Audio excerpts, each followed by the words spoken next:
Video ako ang mga gulay. Yan ang gulay ko. Yan bunga ng saluyot. Yun malaki na. Padamihin ko. Tapos yung niyog ko.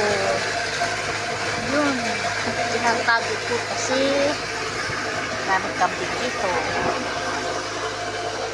Yung gulay ko na pepper,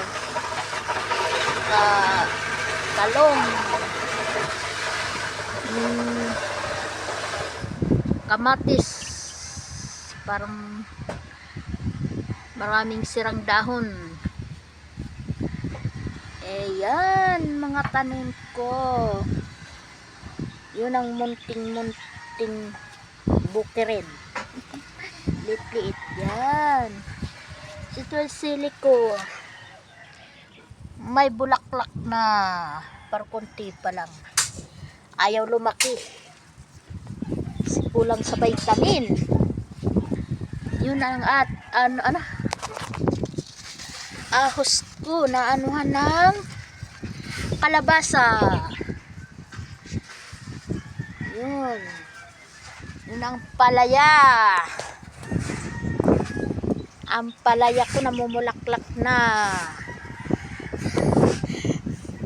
Ayun, may isang bunga. Kaso lang maliit yata to eh. Pero nakag-harvest na ako nito. 2 piraso pa lang. Yan. Ang atis, maliliit pa. Ang tanim na luya.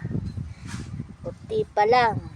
Itong talong, marami na napitas ko.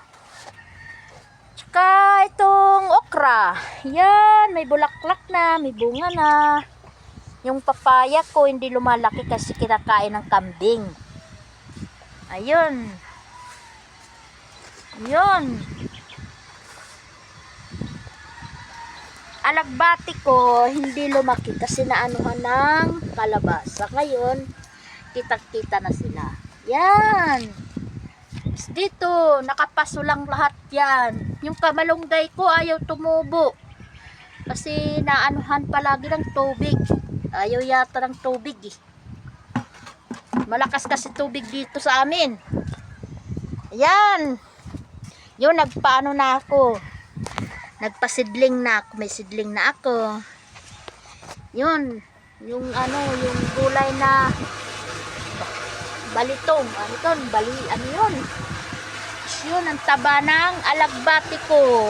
Oh, katay na sila. Oh. Dami. Oh. Nanuhan ko to kay kinakain ng kambing. Tapos, mga sili. Tapos, may tanim din ako ng maliit pa lang ng rambutan. Parang matagal pa yan. Kasi maliit pa. Di pa yan pwede yung makinabangan.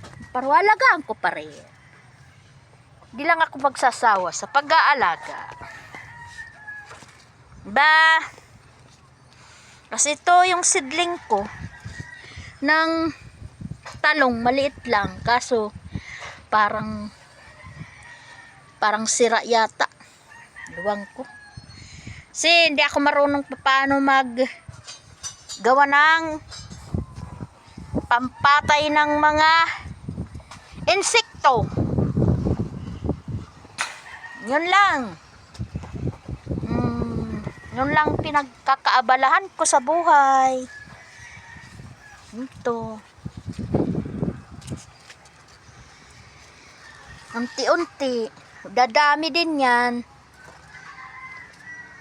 Minsan papasok dito yung gansa ni Ramadan. Wala na. Kainin na. Ay, ang buhay.